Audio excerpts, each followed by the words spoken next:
ભારત માતા કી જય। અમે પહેલાજી ઠાકોર પહેલાજી ભારુભાઈ રાધનપુરના રહેવાસી, તાલુકો રાધનપુર, જિલ્લો પાટણ, ગામ ગોડના છીએ। આ કાર્યક્રમ કર્યો હતો।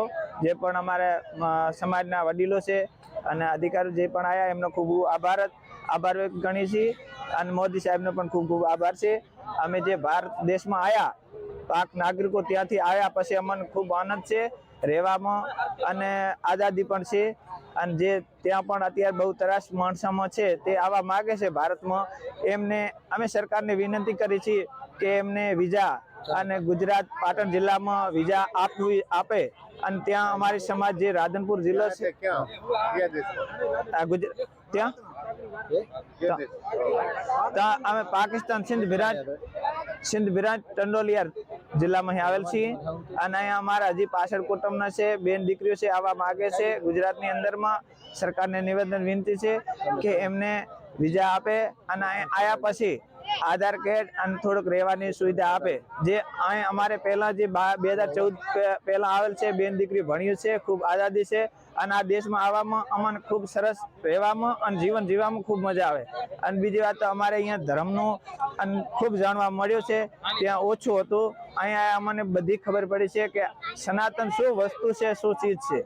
અને એમાં અત્યારે અહીં આવ્યા પછી એક સરકારની બીજી નિવેદન વિનંતી છે કે અહીંયા મોટા દવાખાના અમુક વ્યક્તિગતને આવેલ છે, જેના કે અટેક આવેલ છે, સ્ટેન્ડ મૂકેલું છે, બલો મૂકેલું છે, જેમાં મોટા દવાખાના આવે છે, એ ગરીબ વ્યક્તિ છે, એમને સરકાર સહાય કરે થોડોક।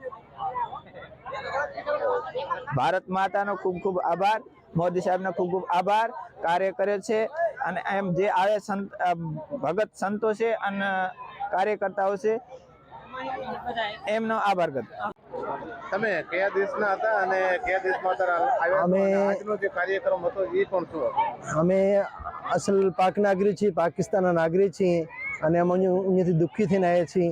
એટલે અહીંયા એક તો આપણે ધર્મની કોઈ સિક્યુરિટી નથી, મા બેનની સિક્યુરિટી નથી, ઇજ્જતની સિક્યુરિટી નથી, એને કારણે અમે પાકિસ્તાન મૂકીને ભારતમાં આવ્યા છીએ। અને આજનો કાર્યક્રમ એ છે કે હર્ષ સિંહ અને એને આમંત્રણ હતો પણ એને આ કાશ્મીરમાં બનાવ બન્યો એના કારણે કેન્સલ થઈ ગયું। બાકી જે ધારાસભ્ય લવિંગજી ઠાકોર છે, કાનાભાઈ ગોયલ છે રાપરના, અને જીવનભાઈ આહિર છે RSSના, એને ખૂબ ખૂબ આભાર અમારા ઉપર અને અમારો બહુ સહેમત આપે છે અને સાથ આપે છે રહ્યા, અને એનો ખૂબ ખૂબ આભાર।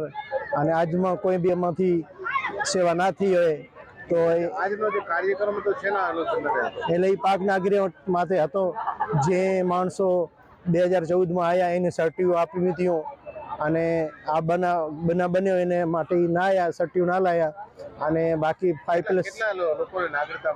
40 પાટણ જિલ્લાના, અને બાકી જે 2015થી 20 કે 21ના જે છે 5+1 એટલે 5-6 વર્ષ પૂરા, એને બી એવું સૂચના આપી છે કે તમે નાગરિકતાના ફાર્મ અપ્લાય કરો તો એ બી તમને નેશનલ મળી જશે।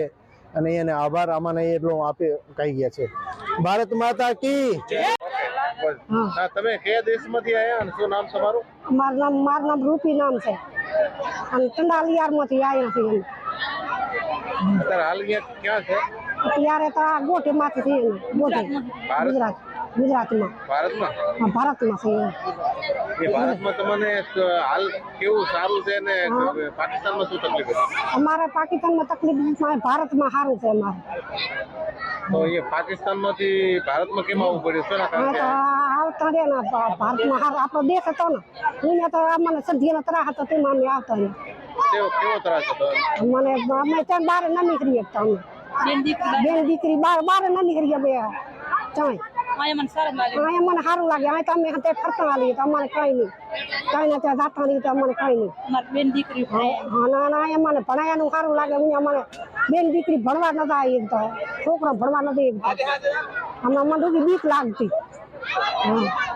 એમાં મને સારું લાગે, તમે અમને નાગરિકતા મળે એટલે મારા છોકરાને ભણાયાનું થાય, નાગરિકતા મળે।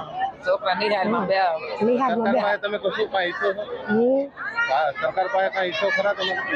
સરકાર પાસે તો અમે કઈ ના ઈચ્છીએ, અમે એમાંથી કઈ ના બોલાય। ઓકે, ભારત માતાની જય. તમે ક્યાંથી આવ્યા અને કયા દેશના હતા ને ક્યાંથી આવ્યા? પાકિસ્તાનથી આવ્યા છે અને મોદીને ખૂબ ખૂબ આભાર સરકારનો.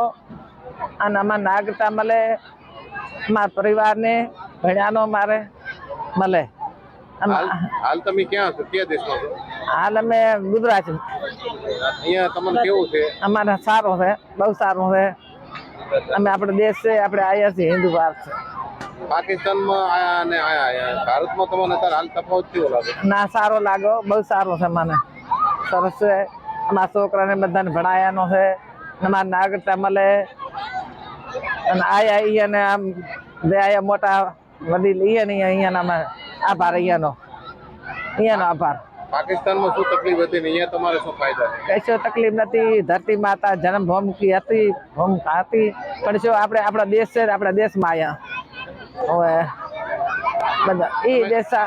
તમે કયા દેશમાંથી આવ્યા છો, કયું કામ હતું ને ક્યાંથી? મીરપુર જિલ્લામાંથી આવ્યા. શું નામ તમારું? અમારા સબીબેન. ઓકે. આજે આ ઉદ્ધવનગરમાં જે ઠાકોર સમાજનું સંમેલન મળ્યું હતું, એનો આમ તો મુખ્ય હેતુ એ હતો કે પાક નાગરિકોને એની વહેલી તકે નાગરિકતા મળે.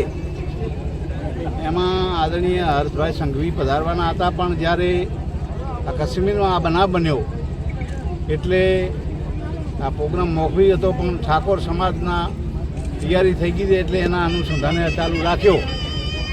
પણ અહીંયા અમારા સીમા જાગરણ મંચના ગુજરાતના એ જીવનભાઈ પણ અહીંયા ઉપસ્થિત રહ્યા અને એમણે વહેલી તકે એ પાક નાગરિકોને એની નાગરિકતા મળે એની રીતે એ વ્યવસ્થિત રીતે એ સમજાવ્યા અને એ કોઈ રીતે હેરાન પરેશાન ન થાય એના માટે જે અહીંયા સમજદાર લોકો છે એની પાસેથી સલાહ સૂચન લઈને એને મદદરૂપ કઈ રીતે થાય અને એને નાગરિકતા વહેલી તકે મળી રહે એવી રીતે સમજ આપી છે. એટલે ખૂબ જ અમે પણ મેં ધારાસભ્ય તરીકે મેં મારાથી બનતી મહેનત કરીને આ લોકોને પાક નાગરિકોને વહેલી તકે નાગરિકતા મળે અને એ અહીંયા સુખ ચેનથી રહી શકે એવી અમે વ્યવસ્થા કરી છે. બસ અસ્તુ.